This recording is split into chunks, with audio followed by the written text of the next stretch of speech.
Destruction! So cool! Frankenstein must be destroyed. I love that title. Movie theaters would be much more exciting nowadays if we still had delightfully cheesy titles like the ones that Hammer gave us. The Curse of the Werewolf, Taste the Blood of Dracula, Frankenstein must be destroyed. Alright, getting back to the movie itself, it seems like the filmmakers have completely given up on maintaining any continuity, as this one begins with the titular Baron on the run after being forced out of his own country. Staying in a boarding house under an assumed name, Frankenstein learns that Dr. Frederick Brandt, an old colleague of his that went mad, is a patient at a local asylum. Both of them had been studying methods of transplanting the human brain, but it was Brandt who had discovered the next step, freezing the brain for future posterity.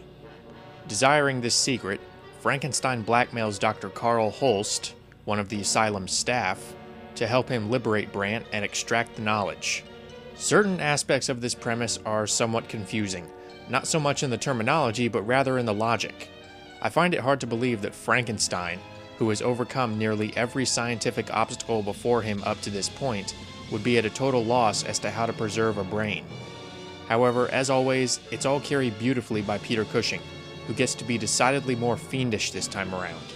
The ways in which he toys with the two lovers is once again different from anything he's done before with the character. Conveyed through Cushing's performance is a subtle enjoyment of the power he has over these two, which is mixed in with his usual lofty ambitions. Despite this, he still does not come off as shallow, as he does present an enticing, albeit unethical, idea of being able to preserve the world's greatest minds, possibly opening up new avenues of mental expansion. As with his previous performances, Cushing plays it straight and completely sells it. Freddie Jones also does a memorable job as both the unsuspecting Professor Richter and later Professor Brandt in his new body. He acts very lost, which makes the whole ordeal more tragic. A particular standout is the scene where Brandt seeks the help of his wife, only for her to not recognize him and recoil in fear. Jones balances his dual roles well and makes for possibly the most sympathetic version of the creature in the whole series. Simon Ward as Carl, while not quite on the same level as Cushing and Jones, does a decent job of convincing you that he's fairly knowledgeable in the subject matter.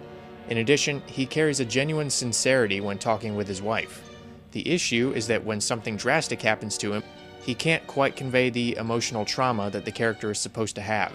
However, Veronica Carlson is reasonably good as Carl's fiancée Anna, convincingly providing emotional support despite not having much else to do. These two are at their best when conveying the pained powerlessness while playing off of Peter Cushing.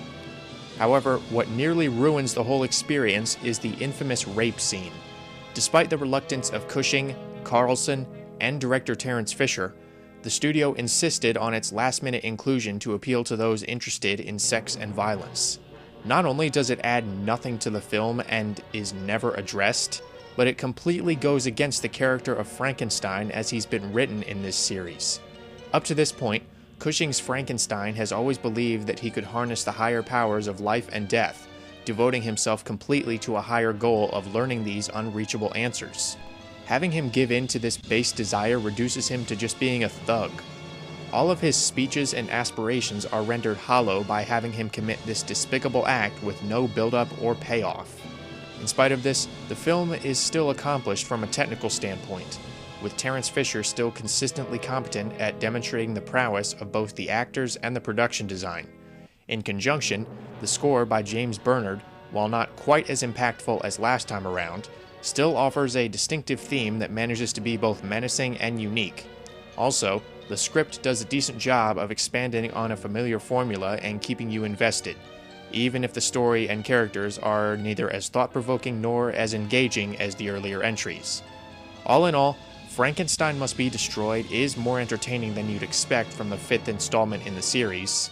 The performances are involving, the sets are well constructed, the music suits the harsh atmosphere, and the story is directed in an interesting way that allows you to overlook the narrative flaws and out-of-character moments.